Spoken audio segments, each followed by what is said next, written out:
Hey everyone, I'm Heponwana. I'm going to be running through ElecHead. This game came out in October of this year. Kind of a cool, like retro kind of pixel precision puzzle platformer. Um, this game, you play as this little guy, ElecHead. Anything that your head is touching, which right now includes my body, is electrical and turns pink. So to start the game, we have to actually delete our save game. So I'm going to delete it. Time will begin as soon as the screen comes back to that screen we just saw. Not a good lead in for it. So in about 3 seconds, two-ish, one-ish, go. And so in this game, controls are really simple, really easy for most part. There's checkpoints. When you walk over one of them, you have a checkpoint. If you die, you will come back to that checkpoint. Like I said, anything that your head touches is going to be electrified. And that includes your body, and anything connected to anything that's electrical is going to further be electrical. These light bulbs, they shoot out kind of a dangerous beam. They'll kill you. And we're going to collect these collectibles. They look like little tricorders from Star Trek, if you're familiar with Star Trek. If you die, well, you go back to your checkpoint. So in this mode, oh, got the jitters. Okay, I'll get a little better after getting those jitters out. So in this mode, we want to collect 20 collectibles, and as we collect, pretty much as we collect the different collectibles, once we get 20 of them, we could go to a secret exit. That's why this is called alternate end. It doesn't have the regular exit. The regular exit is actually kind of a spoiler, even more so than the secret ending. So if you ever want to play this for fun, any percent is going to any percent is going to be spoilers on the puzzles for this game. So you'll notice these platforms that disappear when they're not electrified. That's part of the challenge here. We want not electrify this lift too much until we could get over to it. If I don't electrify these platforms, I'll fall through spikes. So there's a lot of good manipulation of what you do with your head. And you might wonder, why am I saying head so much? Because my head and body are the same thing. So what does that matter? And these are two of the hidden collectibles. So the thing is, I'm soon going to get the only power in this game. The only power up you get is the ability to throw your head. So another important thing is checkpoints. Checkpoints, when you do touch one, it will reset everything currently in the world. That means platforms, if they're in the wrong place, go to the checkpoint and the platform will be all good for you. You'll be fine. But on the other hand, if you moved something and you hit a checkpoint, whatever you moved is going to go back. So if I grab this looks like a collectible, it's actually a key to open that door. If I was to hit a checkpoint, that door would go back to being closed because the key will go back where it came from. A lot of good hidden things here. If I killed myself and went back to a checkpoint before it fully grabbed that collectible would go back where it was. And if I end up doing that and missing a collectible because of hitting a checkpoint or something, well, then I will not know until I get to the very end of this run, and it'll be a failed run. It's kind of disappointing, so you'll always want to make sure you take the time. So here I got that power-up of throwing my head. Throwing my head over there, it electrifies that. My body has a timer now, a countdown timer. So I want to grab that because if I hit this checkpoint, I would not have had that collectible. Collectibles are kind of weird how they float around like that. And right now you'll see my head is upside down. If you beat the game with your head upside down, it's kind of cool because the end credits are going to be upside down. It's a neat little, it doesn't do anything important, but it's a neat little fun, feature of the game. I'm You might notice I'm taking some interesting routes. So I'm pretty much taking some speed strats on some of these.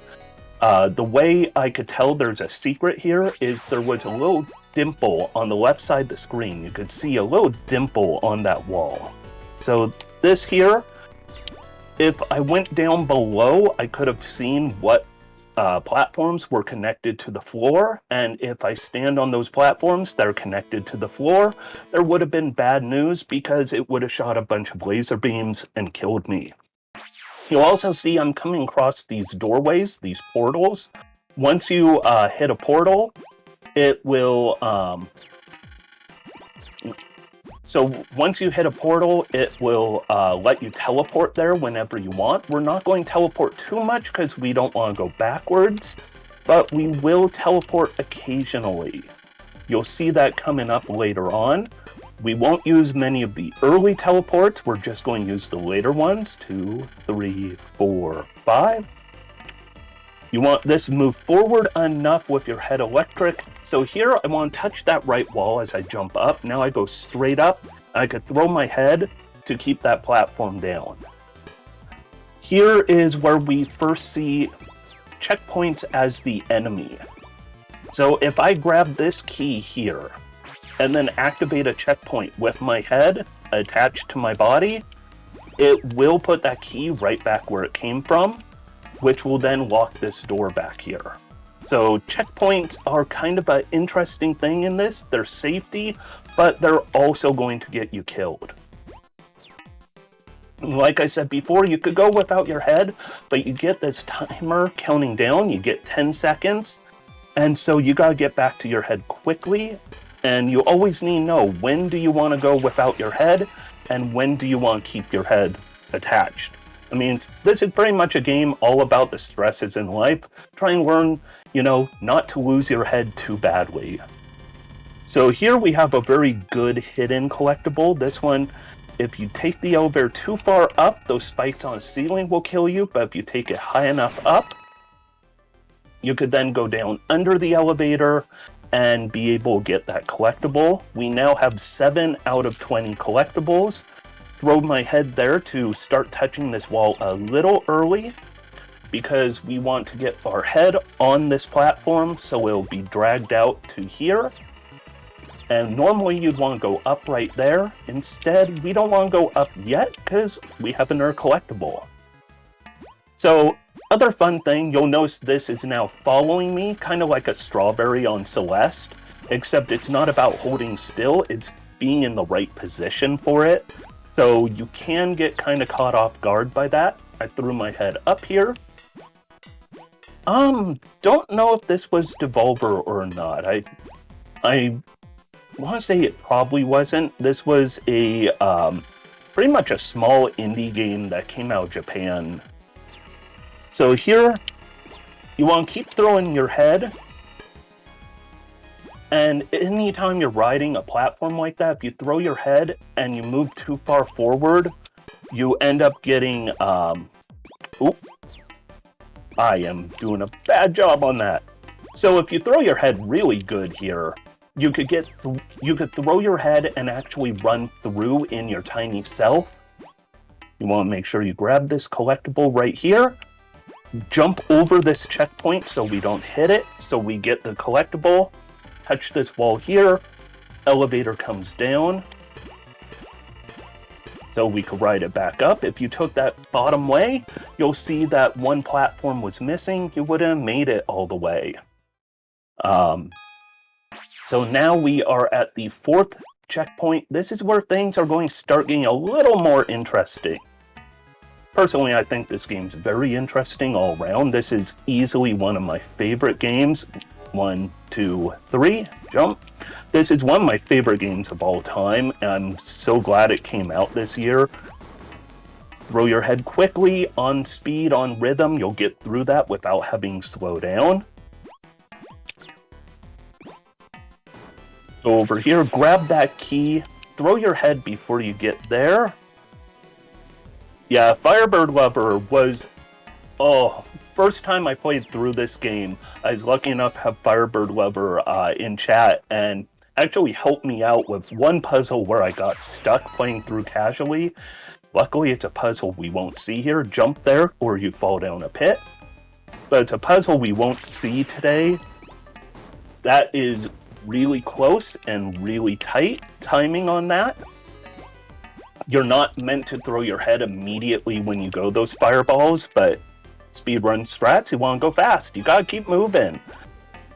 But yeah, Firebird Lover was a huge help because I got to one puzzle that I was overthinking, and yeah, I'll just say I love puzzle platformers, and this one had a puzzle or two that really just pushed my brain to the limits.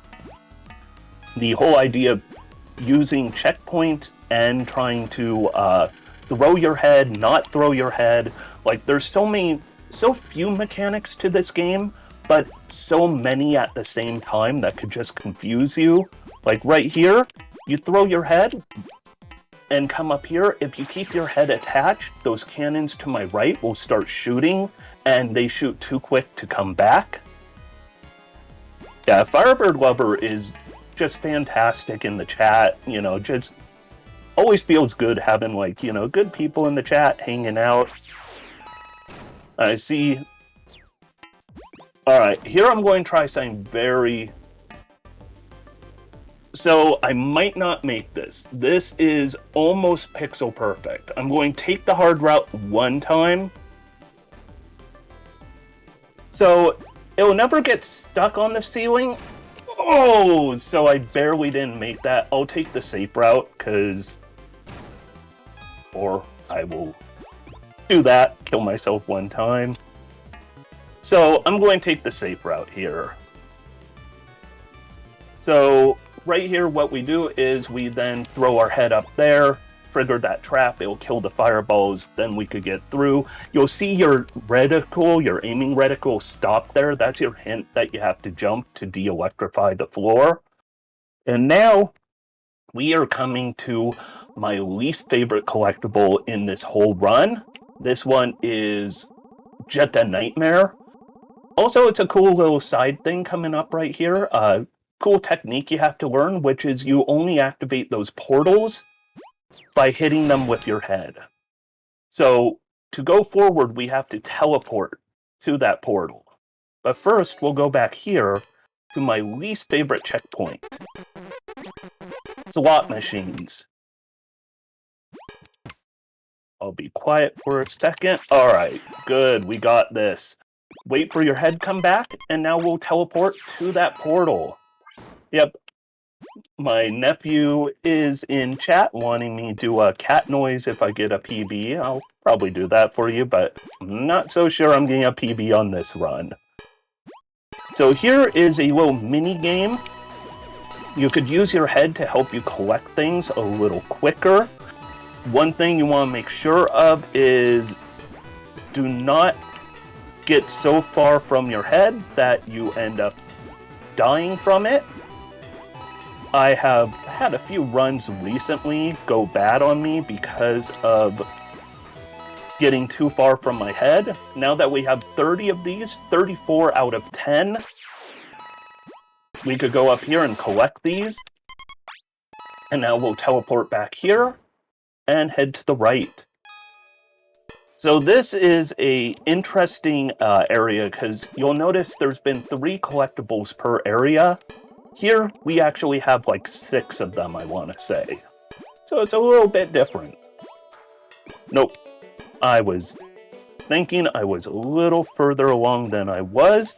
Don't hit that checkpoint, or else you will respawn those platforms back where they came from. Here, you need to throw your head before you get on the screen, so that you could jump and not deactivate those platforms.